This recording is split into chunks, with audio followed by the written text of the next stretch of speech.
시편 21편 1절로 13절까지 제가 받들어 봉독하겠습니다. 여호와여, 왕이 주의 힘으로 말미암아 기뻐하며 주의 구원으로 말미암아 크게 즐거워하리이다. 그의 마음의 소원을 들어주셨으며 그의 입술의 요구를 거절하지 아니하셨나이다. 주의 아름다운 복으로 그를 영접하시고 승금관을 그의 머리에 씌우셨나이다. 그가 생명을 구하매 주께서 그에게 주셨으니 곧 영원한 장수로소이다. 주의 구원이 그의 영광을 크게 하시고 존귀와 위엄을 그에게 입히시나이다. 그가 영원토록 지극한 복을 받게 하시며 주 앞에서 기쁘고 즐겁게 하시나이다. 왕이 여호와를 의지하오니 지존하신 이의 인자하심으로 흔들리지 아니하리이다. 왕의 손이 왕의 모든 원수들을 찾아내며 왕의 오른손이 왕을 미워하는 자들을 찾아내리로다. 왕이 노하실 때에 그들을 풀무불 같게 할 것이라. 여호와께서 진노하사 그들을 삼키시리니 불이 그들을 소멸하리로다. 왕이 그들의 후손을 땅에서 멸하며 그들의 자손을 사람 중에서 끊으리로다. 비록 그들이 왕을 해하려 하여 음모를 꾸몄으나 이루지 못하도다. 왕이 그들로 돌아서게 하며 그들의 얼굴을 향하여 활시위를 당기리로다. 여호와여, 주의 능력으로 높임을 받으소서. 우리가 주의 권능을 노래하고 찬송하게 하소서. 아멘. 오늘 읽은 시편 21편은 왕의 대관식이나 혹은 이것을 기념할 때 낭송한 시라고 합니다. 먼저 앞부분인 1절에서 7절까지는 왕에게 베푸신 하나님의 복에 대한 백성들의 감사의 내용을 담고 있습니다. 1절과 2절 말씀 제가 다시 한번 읽어드리면, 여호와여, 왕이 주의 힘으로 말미암아 기뻐하며 주의 구원으로 말미암아 크게 즐거워하리이다.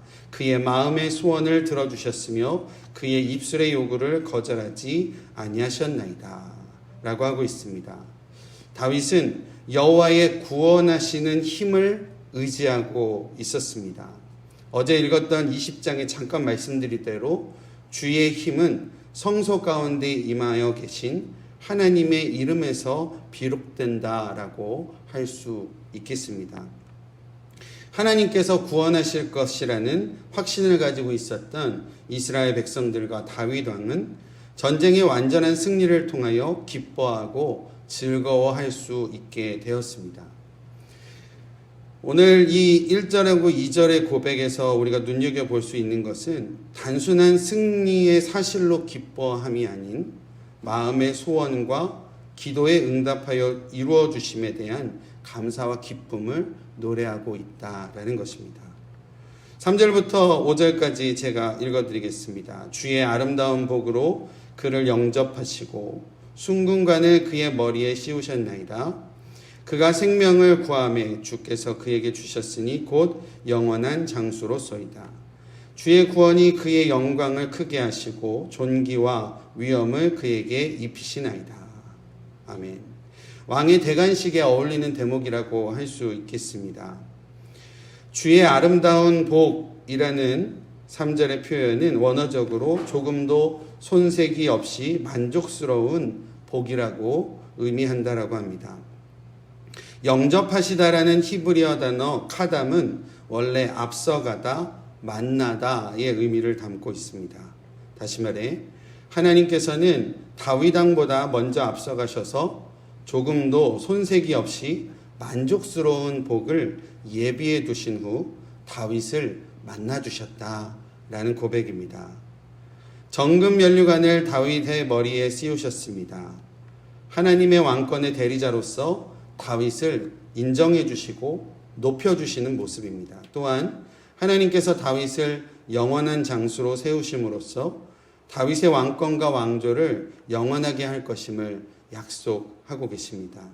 6절 7절입니다. 그가 영원토록 지극한 복을 받게 하시며 주의 앞에서 기쁘고 즐겁게 하시나이다. 왕이 여호와를 의지하오니 지존하신 이의 인자함으로 흔들리지 아니하리이다. 아멘. 다윗과 다윗의 자손에게 베푸신 하나님의 구원과 은총의 역사로 인해 기쁨과 즐거움이 영원하고 절대로 흔들리지 아니할 것이다 라고 고백하고 있습니다. 이어지는 8절에서 12절까지는 하나님의 능력으로 왕이 그 모든 원수들을 정복할 것임을 선포하고 있습니다. 8절은 원수들과 대적들을 찾아내게 하시는 권능의 오른손에 대해서 이야기하고 있고 9절과 10절은 왕의 노가 바라는 곳에 여호와의 진노가 임하여 그들을 심판하시고 멸하게 하실 것이다 라는 내용입니다. 11절 12절은 다윗의 왕권을 무너뜨리려고 반란하고 음모하여도 하나님이 세우신 다윗의 왕권은 절대로 무너지지 아니할 것이며 오히려 다윗의 대적들을 향한 활 시위를 당기는 것과 같은 국가나 왕권을 보일 때 그 대적들은 등을 돌려 도망하게 될 것이다 라는 오늘 본문의 내용입니다. 오늘 말씀을 통해서 우리 두란노 성도님들께 주시는 몇 가지 은혜 함께 나누겠습니다. 첫 번째는요, 우리의 잘됨보다는 하나님께서 응답하심에 감사하자라는 것입니다. 우리 사랑하는 두란노 교회 성도 여러분, 감사하며 살아가고 계십니까? 그렇다면 우리가 무엇에 감사하며 살아가야 하겠습니까? 형통이라는 단어를 좋아하지 않은 분은 아마 없으실 겁니다. 저도 형통이라는 의미를 너무 좋아하고요. 사업도 잘 되고 또 집 구입도 하고 자녀들의 진학도 잘 되고 형통하면 좋고 그래서 그 형통에 대한 감사를 우리가 많이 하게 되는 것 같습니다. 그런데 가만히 생각해 보니까 형통에 대한 감사는 세상 사람들도 잘 되면 감사해야 하는 것 같아요. 잘 되면 감사하는 것은 세상 사람들의 모습에서도 찾아볼 수 있다라는 겁니다.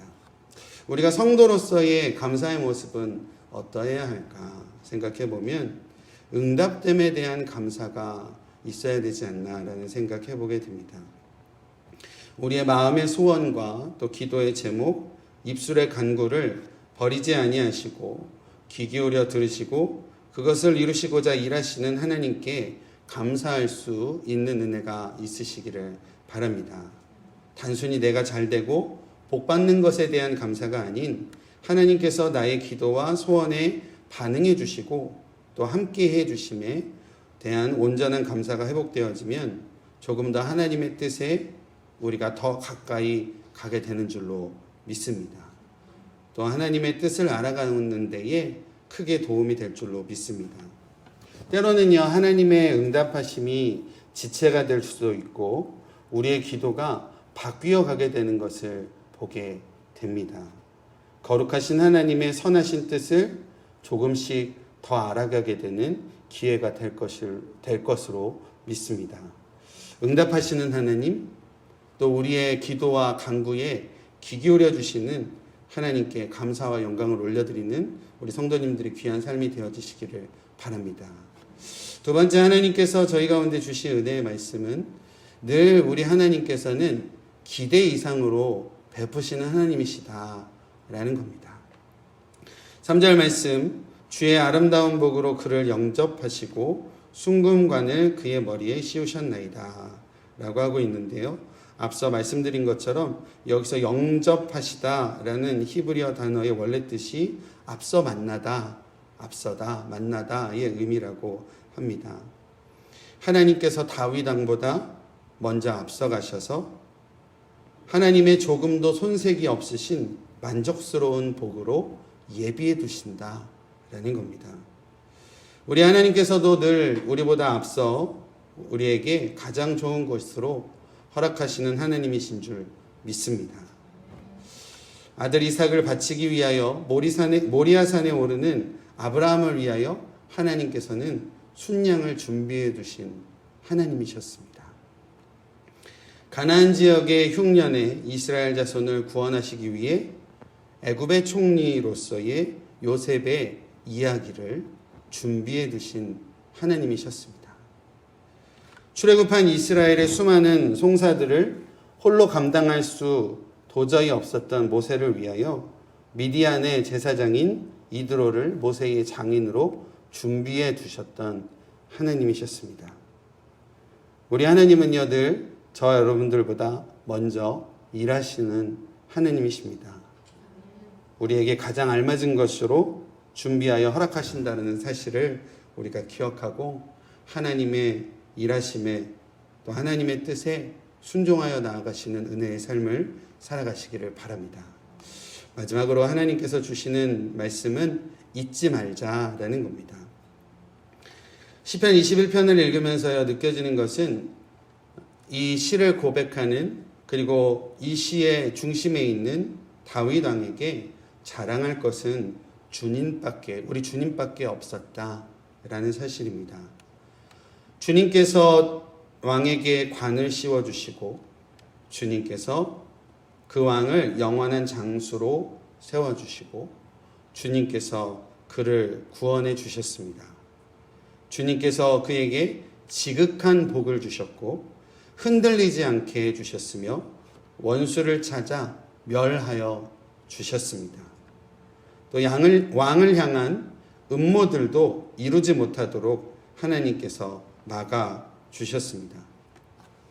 우리는 보통 성공을 이루게 되면 쉽게 그 모든 공을 자기 자신에게 돌리는, 다시 말해 모든 성공의 이유를 내가 잘났고 내가 잘했기 때문에 가능했다라고 여기는 모습들을 우리가 보이는 것을 보게 됩니다. 우리 각자의 모습을 살펴봐도 그런 것 같습니다. 남들과 이야기하면서 목소리가 커지고 말이 많아질 때는 내가 알고 있는 것이 맞고 또 내가 경험한 것이 맞기에 목소리도 커지고 말도 많아지는 것이 아닐까 생각을 해봅니다. 내가 이렇게 했더니 이렇게 되더라 라고 하는 우리들의 모습입니다. 모든 힘과 모든 능력 그리고 복의 근원을 잊어버리게 될 때가 우리 가운데 찾아온다라는 겁니다. 쉽게 얘기하면 교만하게 되고 또 목이 굳어질 때가 있다라는 겁니다. 그러나 우리 성도님들 반드시 잊지 않기를 간절히 바랍니다. 오늘 본문의 마지막 절 우리가 같이 한번 고백했으면 좋겠습니다. 본문 마지막 13절 말씀입니다. 함께 고백하겠습니다. 여호와여 주의 능력으로 높임을 받으소서. 우리가 주의 권능을 노래하고 찬송하게 하소서. 아멘. 우리가 주님의 능력과 주님의 권능, 주님께서 모든 것 이루어 주시고 우리에게 함께 하셨기에 우리에게 허락하신 은혜가 있습니다 라고 하는 그러한 믿음의 고백으로 우리가 주님의 권능을 영원히 노래하고 찬송하게 하소서 라는 이 기도와 간구가 우리 두란노 교회 성도님들의 진정한 고백과 또 기도가 되어지시기를 바랍니다. 영원히 하나님 찬양하시고 또 모든 것의 주권자 되시는 주님께 감사로 영광 올리며 살아가시는 우리 성도님들의 귀한 삶이 되어지시기를 간절히 축원드립니다. 기도하겠습니다. 하나님 감사합니다. 한 주간의 삶을 하나님 은혜 가운데 지켜주시고 또 이 토요일 새벽 주님께 나와 예배하며 하나님의 말씀 앞에 설 수 있도록 인도하여 주심을 감사드립니다. 하나님, 우리는 늘 부족하지만 우리의 능력이 되시고 우리의 권능이 되시는 우리 여호와 하나님을 의지하며 우리가 찬양하오니 하나님 우리의 찬양이 영원할 수 있도록 인도하여 주시고 오직 하나님의 뜻에 합당한 자로서 살아갈 수 있도록 인도하여 주시옵소서. 특별히 이제 오늘 7월 마지막 날입니다. 또 내일부터 8월이 시작되며 8월을 통하여 새롭게 시작하는 8월을 통하여 우리 두란노 교회의 모든 예배의 정상화 또 모든 것들의 하나님의 나아감에 하나님께서 조금 더 우리 가운데 기회를 허락하여 주시는 줄 믿사오니 예배를 정상화해가고 또 우리의 삶의 예배를 정상화해 갈 때 하나님께서 능력으로 함께하여 주시고 또 성령의 보호하심으로 함께하여 주시고 우리가 먼저 영적으로 또 예배하는 곳에 바로 설 때 우리의 삶을 하나님께서 바르게 또 회복시켜 주시는 은혜를 우리가 맛볼 수 있도록 주님께서 은혜 베풀어 주시옵소서. 우리 각자의 삶을 주님 지켜주시기를 원합니다. 건강 지켜주시고 또 하는 일들을 지켜주시고 또 가정과 우리의 자녀들을 지켜주시고 또 섬기는 우리 두란노교회를 지켜주셔서 하나님 귀한 열매 맺어가는 8월과 그 이후의 기간들 될 수 있도록 인도하여 주시고 또 우리의 삶으로 여호와 하나님을 높여 찬양하는 귀한 예배자의 삶으로 회복시켜 주시옵소서. 오늘도 하나님 앞에 온전히 드리오니 내일의 예배를 준비하는 귀한 하루 되게 하여 주시고 우리의 삶 가운데 역사하여 주시옵소서. 예수님의 이름으로 기도드립니다. 아멘.